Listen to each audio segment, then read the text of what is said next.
Not all borders are marked on maps. Some are drawn in silence, in cold, and in struggle. In this travel documentary, we step away from scenic backdrops to reveal an America few dare to film. Beneath Wisconsin's pretty suburbs lies a hidden world of tents, trauma, and survival.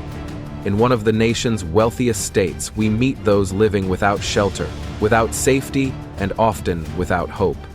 From Milwaukee's alleys to Madison's frozen shelters, we explore a reality where homelessness means being punished and withdrawal bites harder than the snow.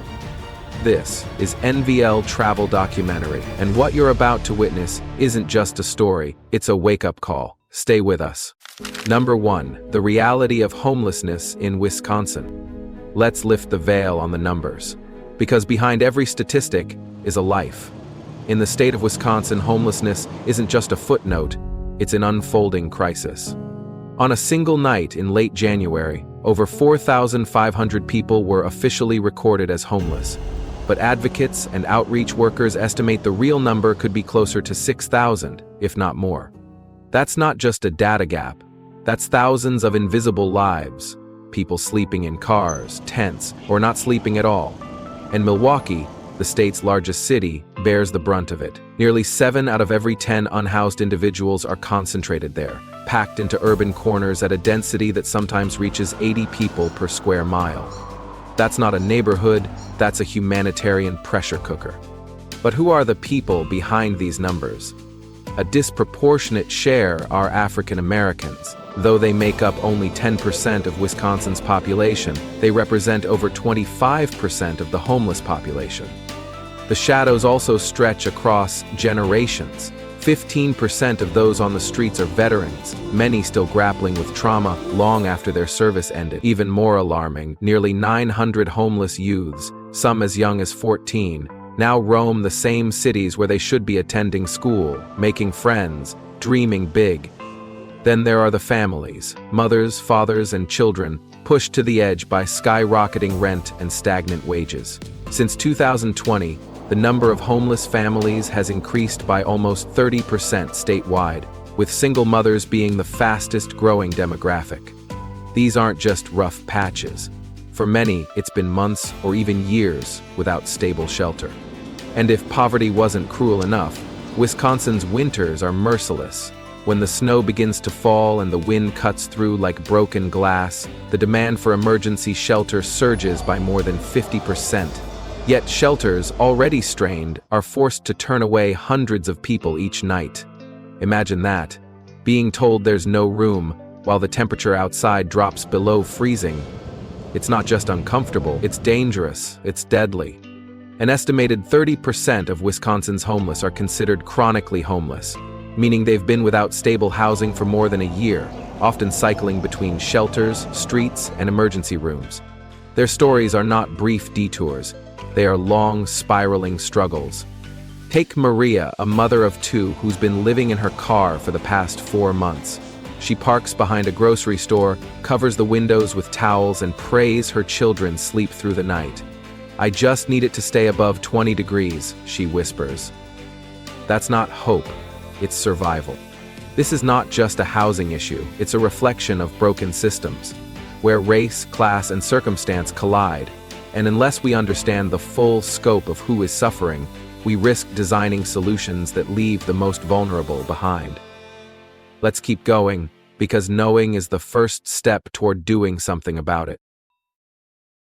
Number 2. Root causes of homelessness in Wisconsin. To truly understand homelessness, we have to go beneath the surface, past the tents and cardboard signs, to the tangled roots of the crisis.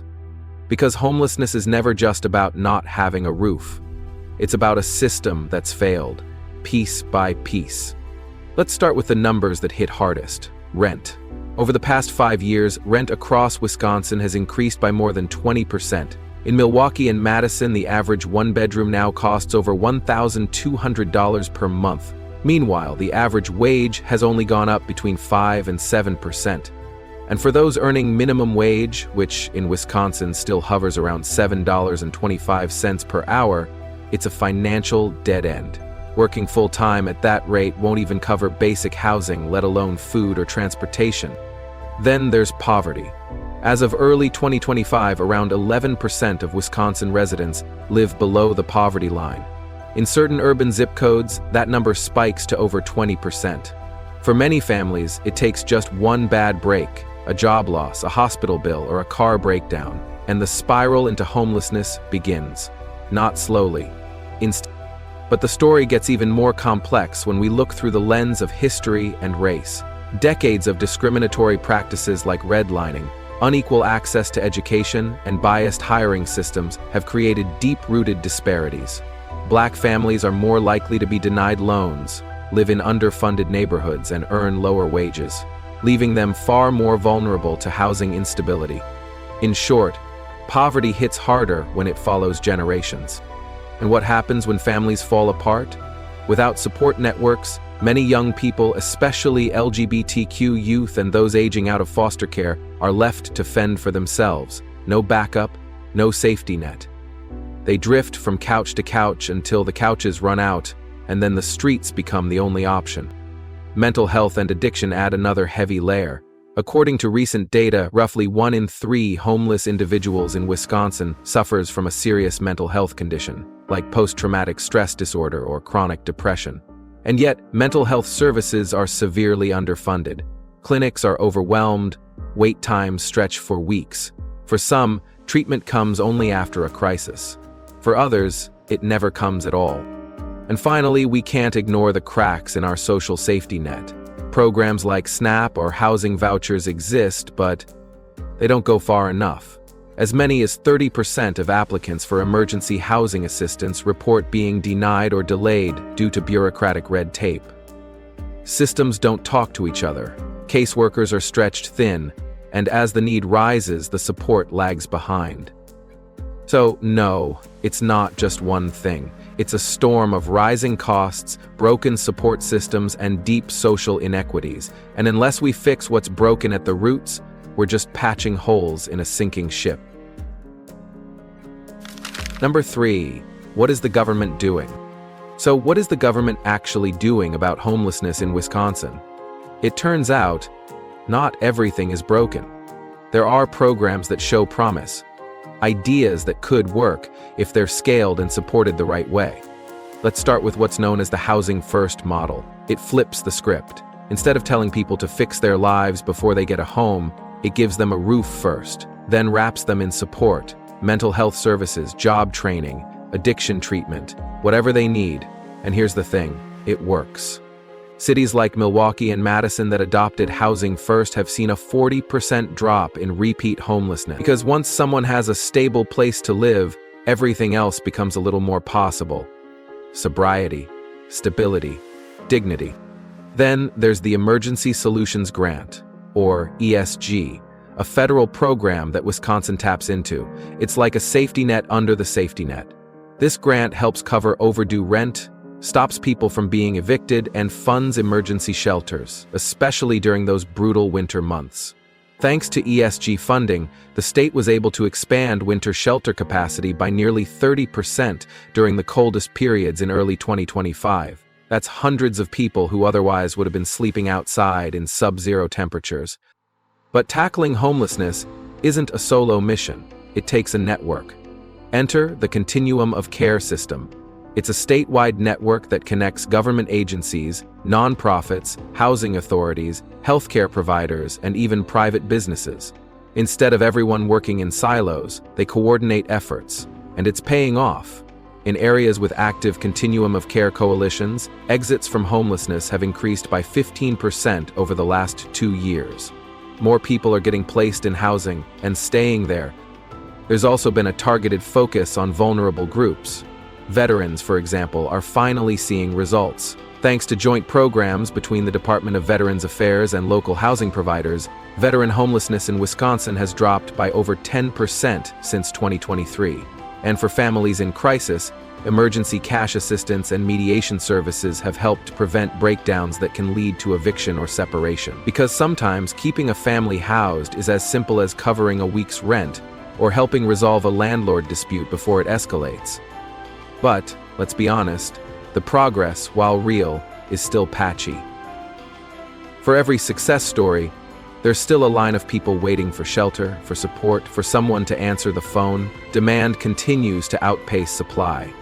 Even with expanded shelters, about 1 in 4 people who seek help are turned away due to lack of space, staff, or funding.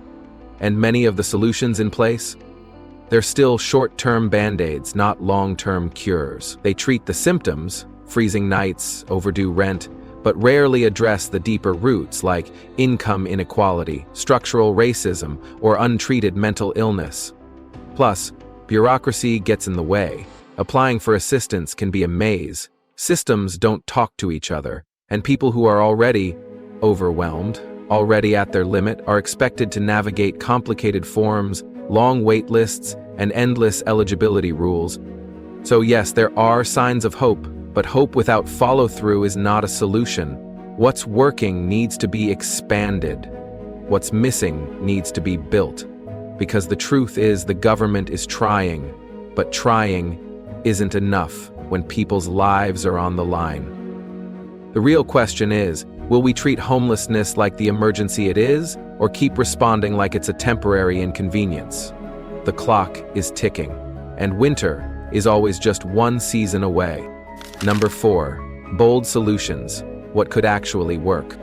Let's stop patching holes and start building a foundation, because the truth is, we know what works. The question now is whether we have the courage, the coordination, and the commitment to make it happen. First up, housing. At the heart of homelessness is exactly that, the lack of a home. Experts across the board agree that the fastest, most sustainable path out of homelessness is access to permanent, affordable housing. That's why advocates in Wisconsin are pushing for a 5-year plan to develop 10,000 affordable housing units across the state. The idea?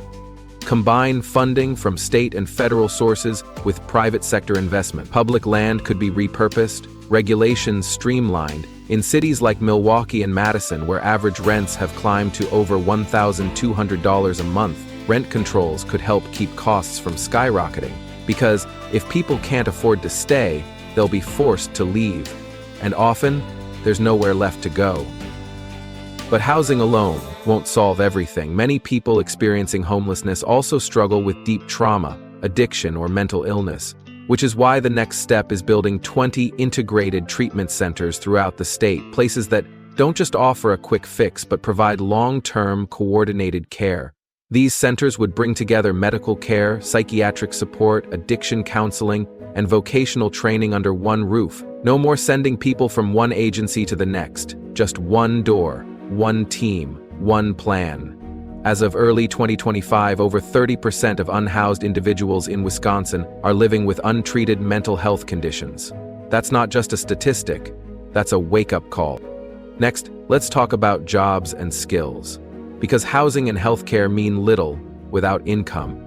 What if we offered free vocational training programs, paths into industries that are actually hiring? Think culinary arts, elder care, warehouse logistics, information technology. And here's the twist. Companies that commit to hiring people with a history of homelessness could receive tax incentives that turns charity into partnership and compassion into policy. It says we believe in second chances, and we'll put our money where our mission is. Of course, the most powerful solution of all is prevention. What if we stopped homelessness before it starts? That's where a zero-interest emergency rental loan fund could come in. A single missed payment shouldn't lead to eviction, a 2-week illness shouldn't turn into life on the street. Paired with free legal assistance, tenants would finally have someone in their corner when landlords threaten to kick them out without cause. And to stay ahead of the crisis, Wisconsin could roll out a statewide data system to track at-risk households in real time. That means better predictions, faster responses, fewer families slipping through the cracks. Now, none of this will be easy. Building 10,000 homes, opening 20 treatment centers, rewiring the employment pipeline, that takes resources, leadership, and political will. But imagine what it could mean. Fewer children in shelters, fewer veterans on sidewalks, fewer mothers crying in parked cars, praying the cold won't take their babies. This isn't just a policy plan, it's a blueprint for dignity. Because in the end, solving homelessness isn't about charity, it's about design. If we build a system that's strong, compassionate, and fair, fewer people will fall, and those who do, will have a hand ready to pull them back up. That's the kind of Wisconsin worth fighting for. Number 5. Rethinking the social safety net. Let's be honest. Most of the safety nets we have today are not really built to catch people. At best, they slow the fall. At worst, they leave people dangling in midair, stuck in paperwork, waiting on hold, or giving up entirely.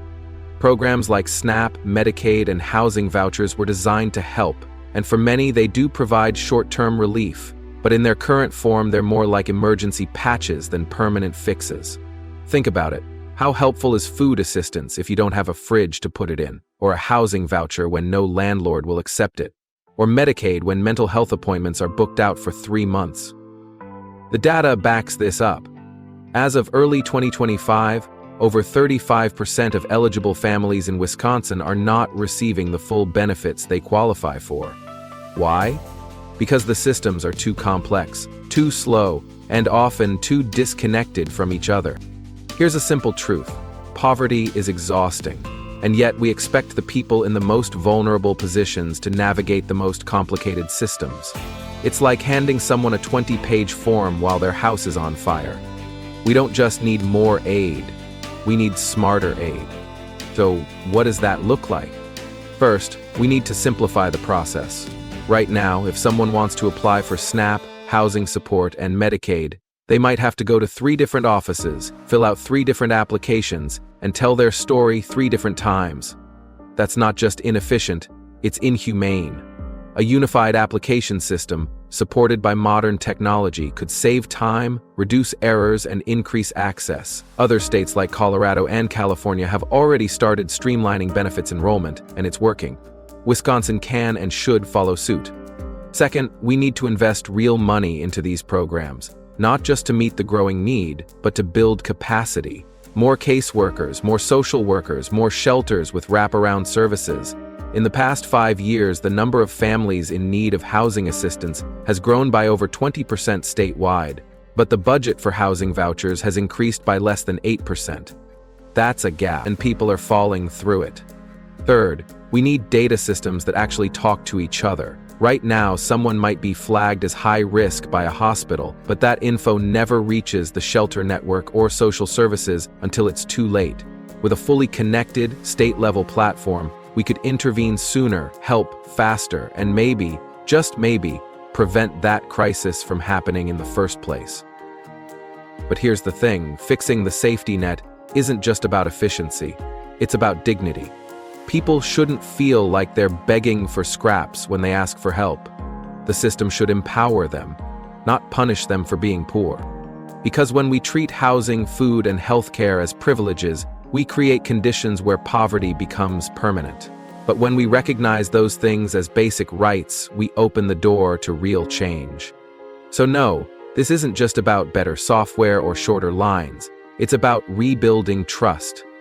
About proving that when someone falls on hard times, their government won't leave them behind. That's what a true safety net should do. Not just catch you, but lift you up, dust you off, and help you walk forward again. And right now, Wisconsin has a chance to lead. The question is, will we take it? In the heart of one of America's most prosperous states, the story of homelessness in Wisconsin isn't just about statistics, it's about people. About mothers trying to keep their children warm in parking lots. About veterans forgotten after serving their country. About young people navigating life without support, without shelter, without safety. And if there's one thing we hope you take away from this journey, it's this: no one deserves to be left behind.